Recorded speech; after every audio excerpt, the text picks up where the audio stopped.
राजेश भैया ने हमसे पूछा कि कब तक काफिला में रहोगे। तो हमने कहा भैया पेपर तो हैं हमारे, तो शायद हम 15 तारीख तक रुकें। और इसके बाद महाराज जी की मौज हुई, पेपर हमारे बढ़ गए। फिर हमने सोचा कि अब तो हम काफिला करके ही जाएंगे। तो हम बहुत ही खुशी हुई। यहाँ पे एक एक लोगों ने, हमारे भाइयों ने आकर बताया कि हम लोग युवा संगत में जुड़ना चाहते हैं। हमें बहुत ही खुशी हुई आप लोगों का यह उद्देश्य देखकर, यह लक्ष्य देखकर। क्योंकि प्रेमी भाई बहनों, अगर आपकी सोच बुलंदी पर होगी तो दया भी बुलंदी पर मिलेगी। गुरु महाराज फरमाया करते थे कि बच्चों, मेरा सारा कार्य हो चुका है, सत्संगी जन अपने कार्य में लगे रहें। मेरा सारा कार्य हो चुका है, सत्संगी जन अपने कार्य में लगे रहें।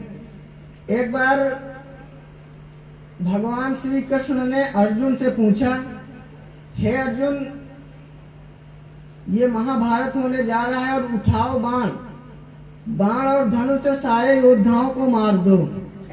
तब अर्जुन ने श्री कृष्ण से जवाब दिया कि हे कृष्ण, ये तो मेरे चाचा जी हैं, ये तो मेरे दादाजी हैं, मैं इनको क्यों मारूं, ये तो मेरे सगे संबंधी हैं। तब श्री कृष्ण ने अर्जुन से पूछा, अर्जुन तुम मुझे जानते हो?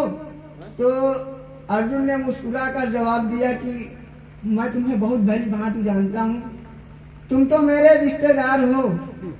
तब अर्जुन ने कहा कि नहीं कृष्ण, तुम मुझे अभी ये बाहरी आंखों से देख रहे हो, तुम मुझे चर्म चक्षुओं से देख रहे हो।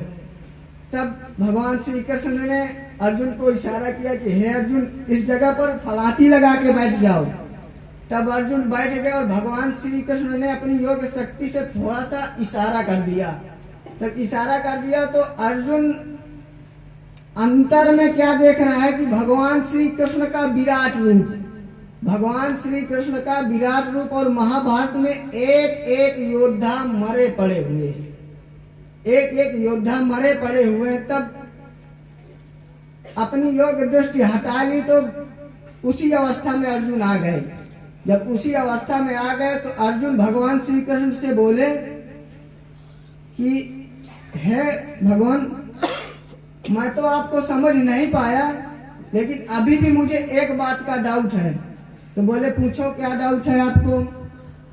तब अर्जुन ने पूछा कि यहाँ पर तो सारे योद्धा मरे पड़े हुए हैं, तो आप मुझसे क्यों धनुष बाण उठा के इन्हें मरवाना चाहते हैं? तब भगवान कृष्ण ने कहा कि हे अर्जुन, वैसे तो मैं अपना काम स्वयं कर लूंगा, लेकिन अगर तुम केवल निमित्त मात्र के लिए खड़े हो जाओगे तो आपको भी जस मिल जाएगा, आगे चलकर आपका भी इतिहास बन जाएगा। इसलिए मैं आपको कह रहा हूं। तो प्रेमी भाई बहनों, हम आप लोगों को गुरु महाराज के कार्य के लिए हमेशा हमेशा तत्पर रहना चाहिए। जैसा कि आपने पढ़ा होगा हनुमान चालीसा में, राम काज करिबे को आतुर, यानी कि हनुमान जी राम जी के कार्य को करने के लिए हमेशा आतुर रहते थे।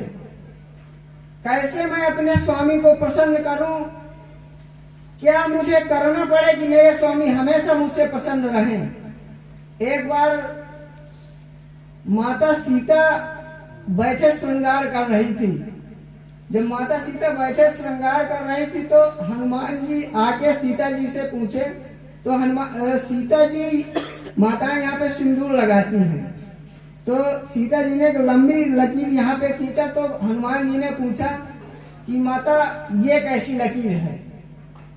तब सीता माता ने कहा कि पुत्र, ये तो अपने स्वामी को खुश करने के लिए लकीर खींची जाती है, अपने स्वामी को खुश करने के लिए लकीर खींची जाती है।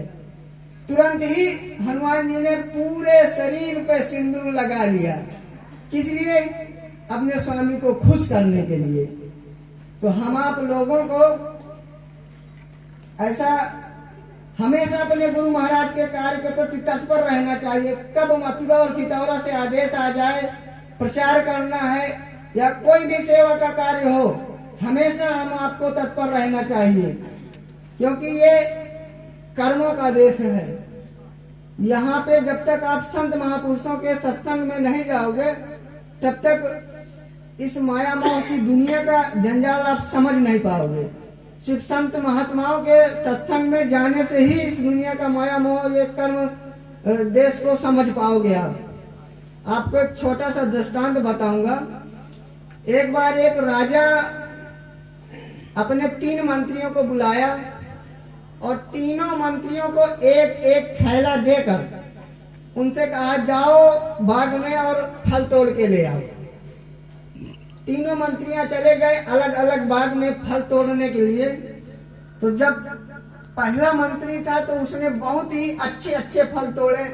उसने सोचा राजा खाएगा तो बहुत ही अच्छे अच्छे फल उसने तोड़ के अपनी बैग पे रख लिए। और दूसरा मंत्री जो था तो उसने अपने थैले पर उसने सड़े गले फल, कुछ अच्छे फल कुछ सड़े गले फल उसने तोड़ के अपनी बैग पे रख लिया। इसी तरह जो तीसरा मंत्री था उसने अपनी बैग पर सिर्फ और सिर्फ घास कूड़ा ही रख लिया, क्योंकि उसे पता था कि राजा बैग खोलकर किसी का नहीं देखेगा, सिर्फ और सिर्फ परीक्षा लेने के लिए यह भिजवाया गया है हमें। तो उसने सिर्फ अपने बैग में घास कूड़ा रख लिया। फिर इसके बाद वो तीनों मंत्री सभा में लौट कर आए और जब सभा में लौट कर आए तो राजा ने किसी भी मंत्री का बैग नहीं खोला। उसने आदेश दे दिया कि जाओ तीनों मंत्रियों को बैग सहित कारागार में डाल दो। तीनों मंत्रियों को बैग सहित कारागार में डाल दो और इन्हें 1 महीने के लिए बंद रखना और ना इन्हें कुछ खाने के लिए देना ना इन्हें कुछ पीने के लिए देना। तीनों मंत्रियों को बंद कर दिया गया। जब तीनों मंत्रियों को बंद कर दिया गया तो फिर जो पहला मंत्री था तो उसके पास तो कुछ अच्छे फल थे। उसने 1 महीना तक उसका अच्छे से कट गया। उसने बढ़िया, क्योंकि उसने अपने फल संजो के रखे थे, अच्छे अच्छे फल तोड़े थे उसने, तो उसका तो 1 महीना बीत गया। और जो दूसरा मंत्री था तो उसने कुछ अच्छे और कुछ सड़े गले फल रखे थे। तो वो तो अब सड़े गले फल कोई खाएगा तो निश्चित ही बीमार हो जाएगा, तो वो बीमार हो गया। और जो तीसरा मंत्री था तो उसने तो सिर्फ घास कूड़ा ही रखा था बैग में, तो उसके तो खाने के लिए कुछ नहीं, तो उसकी मृत्यु हो गई। 1 महीना बाद जब राजा ने जिला कारागार खोल के देखा तो उसकी मृत्यु हो गई थी। तो प्रेमी भाई बहनों, इस कहानी का आधार ये कि हम लोग इस जीवन के बाग पे खड़े हैं। अब आपको निश्चित करना है कि हमें अच्छे फल ले जाना है यहाँ से, कि सड़े गड़े फल ले जाना है, कि घास कूड़ा ही ले जाना है। ये आप लोगों के ऊपर निर्भर करता है। तो प्रेमी भाई बहनों, आप सब लोगों से विनती प्रार्थना है कि कभी भी किसी वक्त भी एन प्रकार अगर मथुरा से गुरु महाराज का संदेश आ जाए, उनका बुलावा आ जाए, तो आप लोगों को हमेशा तत्पर रहना, जैसे भगवान हनुमान जी तत्पर रहते थे अपने स्वामी को, अपने प्रभु के काज के लिए हमेशा वो तत्पर रहते थे। तो हम आप लोगों को पीछे नहीं रहना।